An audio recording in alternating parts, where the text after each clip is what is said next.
Ég aðeins að ná minni. Já. Það kannulega stærsta augnablik á ferðinni? Já, með þeim stærstu. Bara sturlað að vinna Þýskaland og vinnaði bara frekar örugt. Get ekki kvarta. Hvernig bara líðið með þennan leik? Já, bara við vorum eitt markmið í dag og það var að komast á EM. Svo við þurftum ekki að pæla meira í þessum pólska leik. Mér leiði vel inn á. Ég fann að þær voru svona frekar pirraðar strax og mér fannst þau gera hrikalega vel.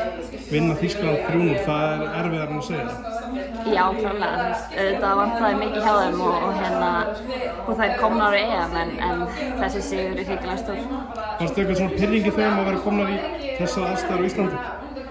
Já, maður er líka búinn að sjá bara á samfélagsmiðlum hjá þeim og svoleiðis að þær elska ekkert þennan vind og við ákveðum að nýta okkur það og bara geðveikt að sjá alla sem mættu og hvað það var gaman.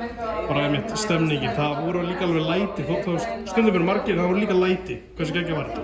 Þetta var styrla. Maður fekk þvílík gæsahúð að heyra í þeim og maður bara heyrði í þeim Ísland á EM og maður bara fekk það við þetta var styrla. Þegar Svindís setur þriðja markið og klárar þetta, hvernig er svona tilfinningi bara með þetta? Ég vildi bara að þeir myndi flytja þetta af, ég nefndi ekki meira.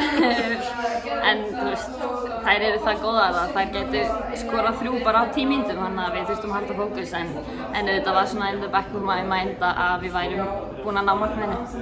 Hvernig verður fagnað í kvöld? Þið eru að stela okkur úr fagnaðarhættunum hérna. Við erum búin að vera að syngja og dansa svona inn í klefa og það verður dansað fram á nótt. Haldið endilega fram, til hamingju. Takk.